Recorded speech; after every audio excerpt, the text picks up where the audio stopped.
कहा जाता है उत्तर प्रदेश के लोगों के खून में ही राजनीति देखी जाती है। यहाँ का बच्चा बच्चा राजनीति में माहिर होता है। यूपी की राजनीति की चर्चा यूं ही नहीं दुनिया भर में होती है, क्योंकि यहाँ की राजनीति देश की दिशा और दशा दोनों को तय करती है।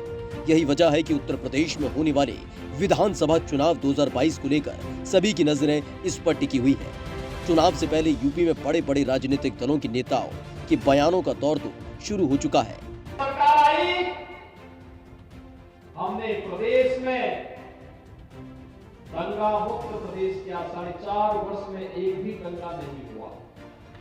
ऐसे में देखने वाली बात यह होगी, जो पार्टियां अलग अलग समीकरणों को साधने में लगी हैं, चुनाव के बाद ये पार्टियां किस स्थिति में होंगी और कौन किस पर भारी पड़ेगा, ये तो आने वाला वक्त ही बताएगा। 2022 विधानसभा चुनाव होने में कुछ ही वक्त बचा है। सभी राजनीतिक पार्टियां अपनी कमर कस चुकी हैं। प्रदेश में बीजेपी के सामने सबसे प्रमुख विपक्षी पार्टी के तौर पर समाजवादी पार्टी है, जिसने कई छोटे छोटे दलों को साथ लेकर चलने की बात कही है। तो वहीं सपा प्रमुख अखिलेश यादव ने प्रदेश में 400 विधानसभा सीट जीतकर सरकार बनाने का दावा भी किया।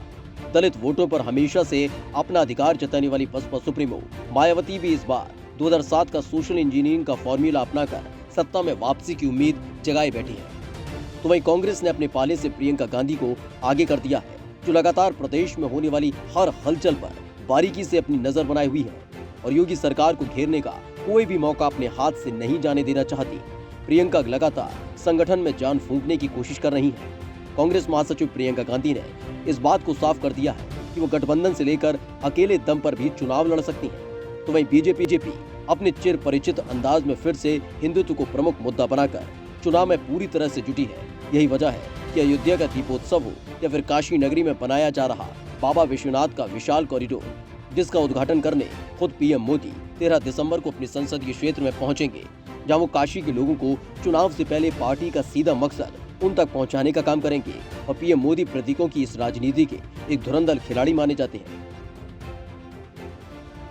डीजीपी कॉन्फ्रेंस को संबोधित करने लखनऊ आए पीएम मोदी ने जब सूबे के मुखिया योगी आदित्यनाथ के साथ राजभवन के प्रांगण में टहलते हुए अपनी 2 तस्वीरें खिंचवाई, जिसमें से एक वो सीएम योगी को कुछ समझाते हुए दिखाई दे रहे हैं, तो वहीं दूसरी फोटो में सीएम योगी के कंधे पे हाथ रखते हुए चहलकदमी करते हुए नजर आए।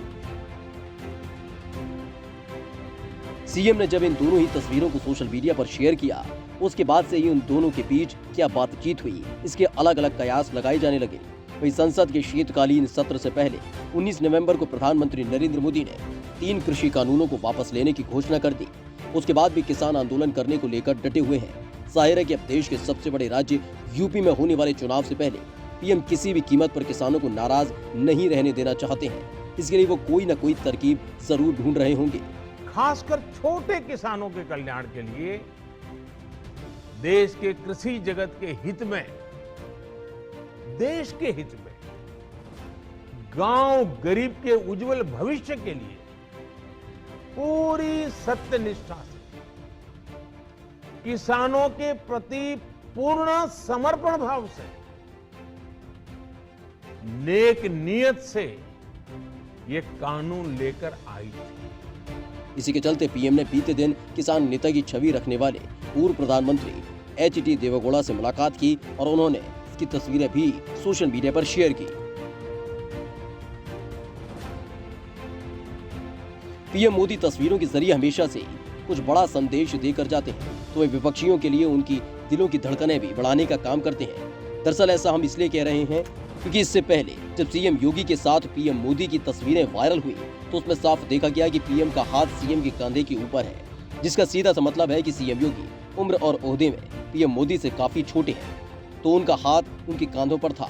तो वहीं पूर्व प्रधानमंत्री और किसानों के हक के लिए हमेशा अपनी आवाज बुलंद करने वाले एचडी देवेगौड़ा पीएम मोदी से उम्र में भी बड़े हैं, साथ ही संसद में उनसे सीनियर भी हैं। तो पीएम ने उनको सम्मान देते हुए उनके लिए कुर्सी को आगे किया और हाथ बढ़ाकर उनको कुर्सी पर बैठाया। यूपी में अब्बाजान से शुरुआत जिन्ना तक पहुंच गई।